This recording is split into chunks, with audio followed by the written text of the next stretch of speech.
మన తెలుగువాడైన మాజీ ప్రధాని పివి నరసింహారావు గారికి భారత ప్రభుత్వం అత్యుత్తమ అవార్డు భారతరత్నను ప్రకటించింది. చాలా సంతోషం. ఆయన ఆ అవార్డుకు సంపూర్ణంగా అర్హులు.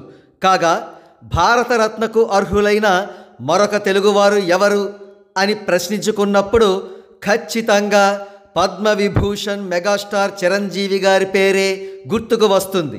ఇక్కడ మనం ఒక విషయం ముఖ్యంగా చెప్పుకోవాలి. తెలుగువారిలోనే కాదు, భారతదేశంలోని 140 కోట్ల మంది ప్రజల్లో భారతరత్న అవార్డు స్వీకరించడానికి most eligible and deserved person Chiranjeevi గారు మాత్రమే. ఎందుకంటే ఆయన 4 బెస్ట్ క్వాలిటీస్ని కలిగి ఉన్నారు. ఇలా 4 క్వాలిటీస్ ఒకే వ్యక్తిలో ఉండడం అనే ప్రత్యేకత చిరంజీవి గారిలో తప్ప మరొక వ్యక్తిలో లేదు. చిరంజీవి గారిలో ఉన్న ఆ 4 క్వాలిటీస్ని విశ్లేషిద్దాం.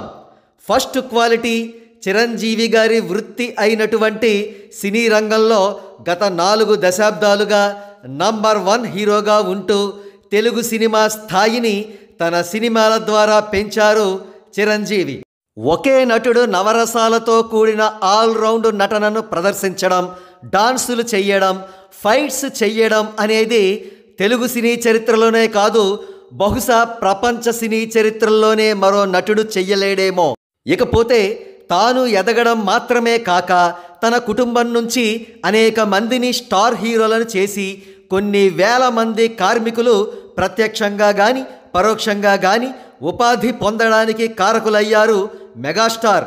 ఇక చిరంజీవి గారి సెకండ్ క్వాలిటీ అయిన సేవారంగం విషయానికి వస్తే భారతదేశ సినీ చరిత్రలోనే నభూతో అనే రీతిలో గత 25 సంవత్సరాలుగా వందలాది కోట్ల రూపాయలను వెచ్చించి సేవా కార్యక్రమాలను తన బ్లడ్ అండ్ ఐ బ్యాంక్స్ ద్వారా చేపట్టారు చిరంజీవి. కోవిడ్ టైంలో ఆక్సిజన్ బ్యాంకును నెలకొల్పారు. సినీ కార్మికులకు సిసిసి ద్వారా ఫండ్ రైజ్ చేసి తక్షణావసరాలైన కమోడిటీస్ను డొనేట్ చేసి వారి ప్రాణాలు కాపాడారు.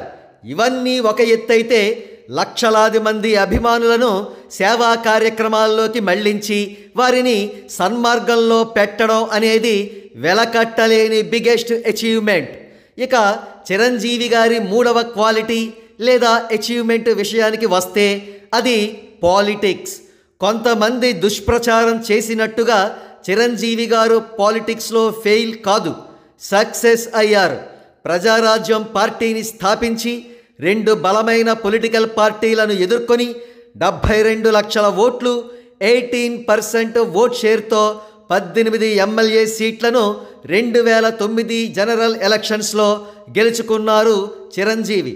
తదనంతరం తన పార్టీని కాంగ్రెస్ పార్టీలో మెర్జ్ చేశారు.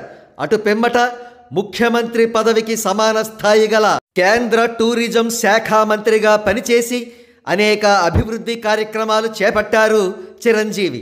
కాగా చిరంజీవి గారు సాధించిన ఈ పొలిటికల్ అచీవ్మెంట్స్ను వెలుగులోకి తీసుకురావలసిన అవసరం ఎంతైనా ఉంది. ఇక చిరంజీవి గారి 4వ క్వాలిటీ గురించి చెప్పుకునే ముందు ఒక్క విషయం చెప్పాలి. ఈ క్వాలిటీ లేకపోతే ఎన్ని క్వాలిటీస్ ఉన్నా సరే ఆ వ్యక్తి పరిపూర్ణుడు కాదు. ఆ క్వాలిటీ మరేదో కాదు, వ్యక్తిత్వం. ఇంగ్లీష్లో పర్సనాలిటీ. చిరంజీవి గారిది మహోన్నత వ్యక్తిత్వం. ఇది ఆయనకు పుట్టుకతోటే లభించిన వరం, ఇతరులకు సాధ్యమయ్యేది కాదు.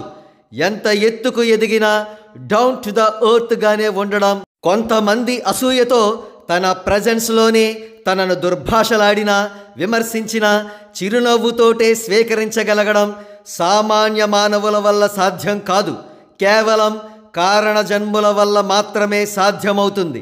చిరంజీవి గారి జీవితాన్ని, ఆయన వ్యక్తిత్వాన్ని చదివిన వారు ఇక వేరే పర్సనాలిటీ డెవలప్మెంట్ బుక్స్ చదవనవసరం లేదు. మోటివేషనల్ క్లాసెస్కు హాజరవ్వాల్సిన అవసరం అంతకంటే లేదు. విన్నారుగా, చిరంజీవి గారు 4 బెస్ట్ క్వాలిటీస్తో భారతరత్న అవార్డుకు ఏ విధంగా అర్హులో. కేంద్ర ప్రభుత్వం ఆయనకు భారతరత్న అవార్డును ప్రకటించి తనను తాను గౌరవించుకుంటుందని ఆశిద్దాం.